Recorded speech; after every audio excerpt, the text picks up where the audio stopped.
YouTube, what is going on, everybody? What is going on? How you guys doing? It is Sports Guy here. Hope y'all are chilling, man. Hope y'all are having a good day. So, as I said in the last video, I'm going to be bringing this channel back. I'm going to be extremely active on it now. The fantasy football season is right around the corner. We're going to be doing fantasy football. We're going to be betting on sports. I got some leagues going on my main Twitter page, on my Stock Guy page. Okay, so if you're new to this page, make sure you go over to Stock Guy. You guys will see it in the old video. Go check out the last video I posted. You'll see the Twitter over there. Guys, go check that out, and you guys can DM me or comment down below if you are interested in joining a league. We do leagues all the way down from $20 entries all the way up to $1,000 entries, okay? So let me know if you are interested, all right? Now, in this video here, I got what I think are the top 10 fantasy QBs going into this season, okay? Now, there's going to be some surprises in here, all right? I think some people are going to be surprised. I know I'm going to get some hate for at least one of these in here, all right? But anyway, let's get it rolling. First, my team, all right? Jalen Hurts. This hurts me. All right, this hurts me. I was a big Carson Wentz fan. I really didn't want the Eagles to let him go, but I think it was best for the man's career. I think he needed a fresh start out there in Indy, and I'm happy for him. All right, but anyways, why do I think Jalen Hurts is a top 10 fantasy football quarterback this season? One, man. Excuse me. He has upside with his running ability, all right? And they're more than likely going to be running some sort of RPO-style offense this year. That's going to give him a lot of options. He's not a great deep ball thrower. He doesn't have a very strong arm like Wentz did. So I think the short and intermediate game is what's going to be more suited for him. So I think an RPO-style offense along with Miles Sanders mixed with Jalen Hurts' running ability, along with the tight ends such as Dallas Goedert. Zach Ertz probably ain't going to be there, but you got a route runner like Devontae Smith. Travis Fulgham showed some upside last year as well in the short game. So I think that could be greatly. I think that can really affect his game. Also, he'll have a full off season, knowing he's the guy. All right, that's really big for these young QBs. You know, you never want these guys looking over their shoulders thinking, oh, okay, well, this guy was the starter before. You know, what if I mess up? You know, am I on a short leash? You know, like, oh, I just threw an interception. You know, what happens if I, what's going on? Am I going to get sat? What's going to happen? So I think him having a full off season of OTAs, knowing that he's the guy, not having to look over his shoulder, that's going to be huge for him this season. And really, man, I know this is interesting here too. So the Eagles, now one healthy, which is rare, like I said, they still have one of the better O-lines on paper. They still have one of the better offensive lines on paper in the entire league, all right? I mean, obviously left tackle's a little shaky. You got Halapuli Vaitai over there. Or Andre Dillard. It depends on who they decide to stick at left tackle. You know, you got Brandon Brooks, Jason Kelsey, Lane Johnson. So, I mean, the line is pretty solid if everyone could just stay healthy, all right? As I mentioned before, they had a new weapon in Devontae Smith. Phenomenal receiver, the Heisman winner out of the University of Alabama. Absolutely smash pick this year. Very excited to see what he can do. You also got a year under Rager and Fulgham's belt as well. I'm not ready to kick Rager out the door after one season like a lot of other Eagles fans are. I'm interested to see what he can do. And like I said, you got arguably a top 5 tight end in Goddard and an emerging star running back with Miles Sanders. That man just needs his touches, all right? And he can catch the ball out of the backfield too. Also, you got a new head coach who was the OC of the 7th ranked offense in total yards per game last season. He was the offensive coordinator for the Indianapolis Colts last season, if you guys did not know that, okay? Now, who do we got next year? Next we got Ryan Tanahill. All right, Ryan Tanahill has been he's been improving, man. I'm not going to lie to you. He has shocked me. I did not understand why the Titans stuck with Ryan Tanahill after the one season that he had. You know, it was, hey, you know, he had a good season, but you know, y'all saw what he did in Miami.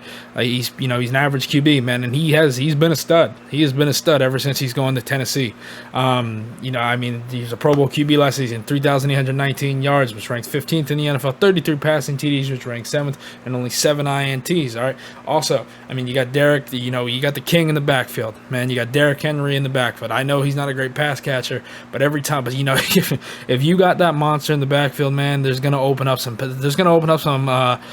some holes in the passing game, for a defense. You got to stop him, man. And just going to my next point here, I don't know how anyone's going to stop this offense this year, man. I really don't, because, you got a developing stud in A.J. Brown. He's coming off surgery, though, so we'll see how he comes back this year, if it hampers him at all this year. But you got A.J. Brown and you got Julio Jones, man.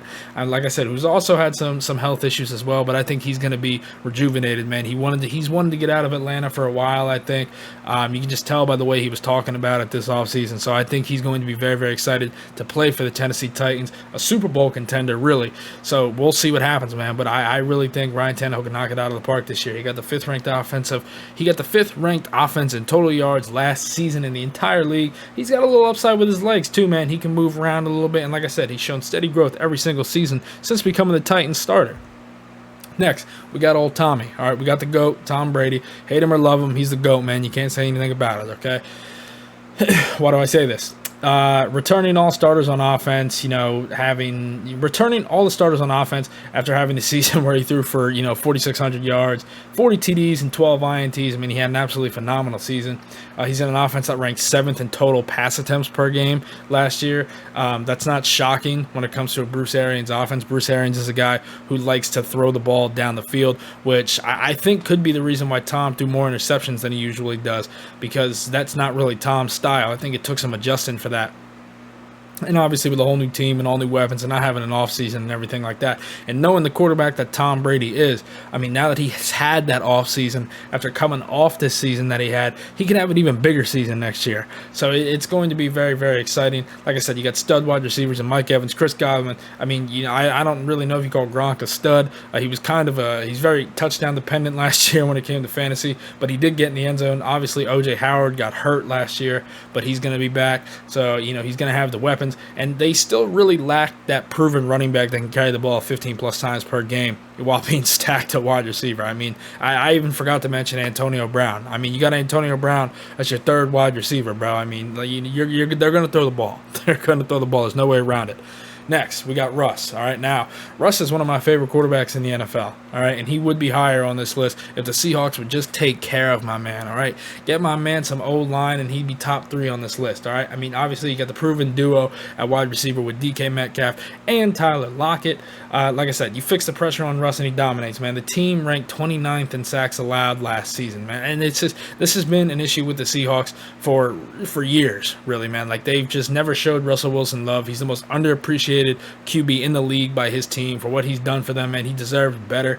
They needed an offensive line this year, and in the draft they needed to address that, and they didn't address it until the third day. All right, which was the 4th round. That's when the 4th round starts. I think it was actually in the 6th round, to be honest with you. I could be wrong. Someone correct me if I'm wrong on that. But like I said, obviously he's got upside with his legs, and also having Chris Carson back, who is a solid running back. Like I said, he's not like a top tier guy, but he's a solid running back, which will help Russell Wilson as well. 6, we got Rodgers. Rodgers would be higher on this list if it wasn't for the offseason drama that he's had. Does he even really want to be there, or will he even play? Who the hell knows what's going to happen right there, right? One of my favorite guys in the league. He's one hell of a QB, man. So, if he's out there, he was my fantasy QB last season, man, and I won the chip. I won the chip with him. So, I got love for Rodgers, all right? Like I said, one of the most dominant QBs in football last season. He was a part of the highest scoring offense in all of football, 31.5 points per game. And he's got Devontae Adams. Let's be real, man. If you get inside the 10-yard line with Devontae Adams and Aaron Rodgers in the same offense, you may as well not even walk on the field. That's how it was last year. He's an end zone machine. Like I said, if you were somehow able to pair these two last year, if you were able to stack these guys, Devontae Adams and Aaron Rodgers, man, you probably did some damage in your league. Like I said, I won the chip and I just had Rodgers. I didn't even have Devontae Adams. Like I said, this season, it's going to be a question, man. Last year, he came out with a chip on his shoulder. The Packers came out, they drafted Jordan Love, man. They're like, hey, man, you going to draft my replacement? Okay, let me show you something real quick, all right? So he had that chip on his shoulder last year. Does he come back with that type of motivation, or does he come back a little flat and a little unmotivated this year, all right? Next, Dak. Now, anyone that knows me knows I'm an Eagles fan, okay? This hurts me. This hurts me to my core, all right? But I got to show respect where it's due. Dak was killing it last season before he got hurt, okay? On paper, he's got one of the best offensive weapons in football. On paper, okay? He's got a very, very good offense. He was a fantasy machine until he got hurt last season, man. He was absolutely killing it last year. And also, it's not going to help that Dallas, their defense is going to keep them fighting to stay in games all season long. The defense is not very, very good at all. Like I said, they're solid, but they're not, they've made some adjustments this offseason, but nothing crazy. Their defense is still going to suck this year. Their offense is still going to have to keep them in games. Dak's still going to have to keep them in games. He's still going to have to throw the ball a lot. All right, and the only question is, how's he going to be coming off that ankle injury that he had last year? I really do think he's got number one fantasy QB potential if he starts where he left off last season and he's able to maintain that. I mean, because that's the pace he was on last year, man. He was killing it. Like I said, and also the Cowboys are kind of moving away from that feed Zeke mentality. I don't really know what happened to Zeke. I don't know if the Cowboys just ran him into the ground early on in this year, or the offensive line is just they used to be great, and now they're not exactly. They're still not bad, but they ain't what they used to be. They've had some health issues. Their guys are getting older. They've had some guys retire, and that's why I say you really shouldn't pay running backs that are run dominant. You know what I mean? Obviously, if you're like a CMC, a guy who can catch the ball out of the backfield, Alvin Kamara, those guys are different. But guys that aren't really pass catchers, that really rely on just running in between the tackles, I don't think we should really pay those guys, man, because they're so O-line dependent. And Zeke's showing that. Zeke's kind of got the Cowboys trapped right now with that contract. So we'll see what happens this season.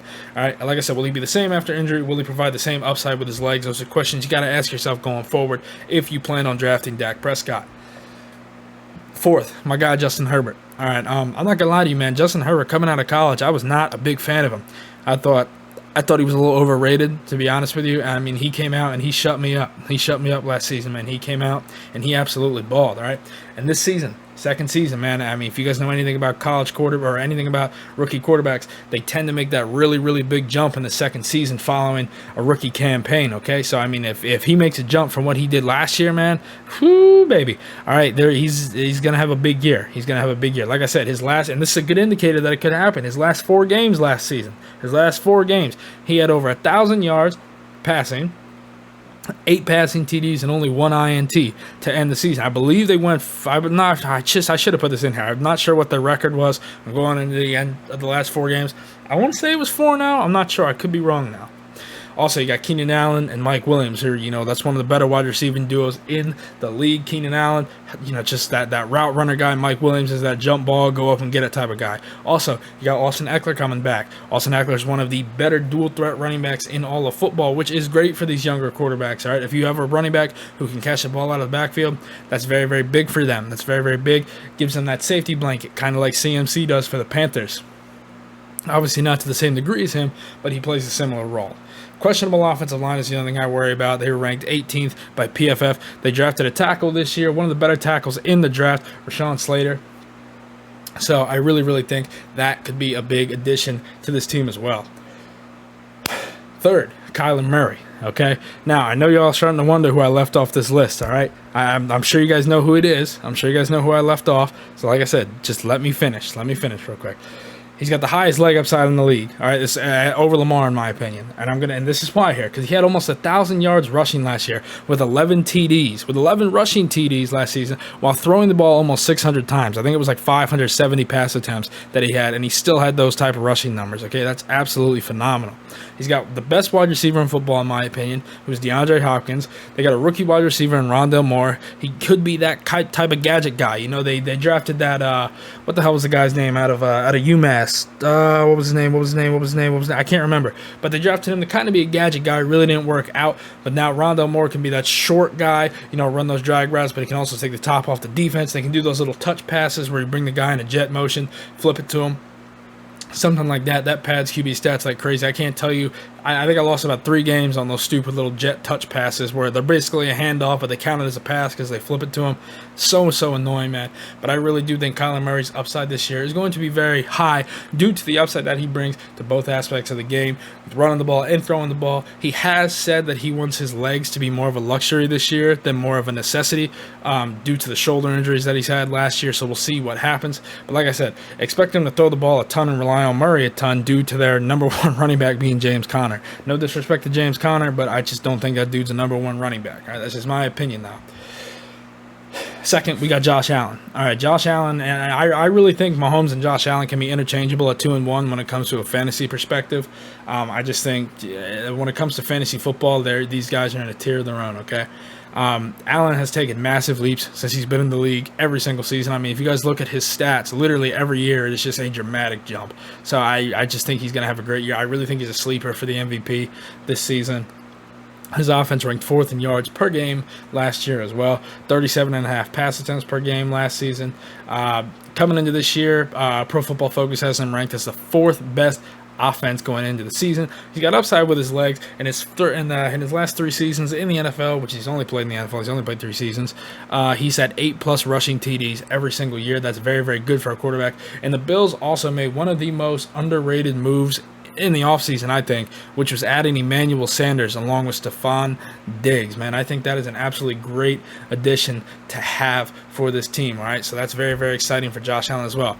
Number 1, y'all know who it is. It's Patrick Mahomes, all right? Patrick Mahomes, man, I didn't even really know what to put on this slide, all right? Like, what else is there to be said? He's the best quarterback in football with the most potent offense and the best offensive coach maybe in NFL history. I mean, like I said, what's there really to be said? He's Patrick Mahomes on the Chiefs offense. He's got an all-time great tight end. He's got the best deep threat in football, maybe the best wide receiver in football. You can make a case for it. I'm not saying he is. I don't think he is, but I would listen to an argument for it. He's got an RB with huge upside going into his second year who can catch the ball out of the backfield. He's got an improved O-line. I mean, like this dude is just, he's a stud, man. There's nothing more to be said about it, all right? Now, I left off Lamar. All right, I left off Lamar Jackson. I might get some heat for it, okay? But I just don't think that Lamar, and it's not even Lamar's fault, okay? It's the Ravens. The Ravens got to do more to help this guy in the passing game, all right? I think the Ravens wide receiving core is one of the worst in the league, all right? Like I said, it's not really on Lamar. Like I said, he's got great upside running the ball and everything like that. But I think teams are going to get to a point where they're going to figure that out and they're going to make him throw the ball. And I think if you make him throw the ball, I really think that's going to hamper his game a lot. Or if he runs the ball too much, I mean, you're only going to be able to do so much running the ball as a quarterback. I mean, you got to be able to throw the ball. I mean, you know, like guys like Josh Allen, Kyler Murray, Mahomes, like I said, they can do it both. They can run on the ground. Almost every single QB I put on this list can run on the ground besides Brady. I mean, mostly every QB on this list has some upside with their legs besides Tom Brady. I was thinking about putting Lamar where Tom was, but just because of Tom's offense, him having a whole offseason, I just got to give Tom the nods there just because of what he can do through the air and through the type of offense he's in with the weapons he has, all right?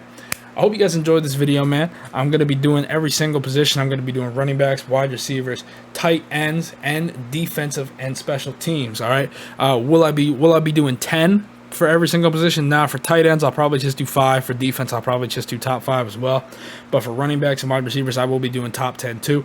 Those videos will be out within the coming days, within the next 2 to 3 days. We'll see how these videos get received. If you guys like them, make sure you guys hit the like button, hit the sub button as well, man. Make sure you guys come join the family. And remember, like I said, make sure you guys check out the Twitter page, the Stock Guy Twitter page. Like I said, check out my last video on that, and that's how you guys can get into the fantasy league. Just leave a comment. You guys can do that too. DM me, and I will give you guys the information to join the league, and just have the money sent to me within 24 hours to reserve your spot in the league, okay? That's all I got for y'all, man. I hope you guys have a good day, and yeah, man, peace out.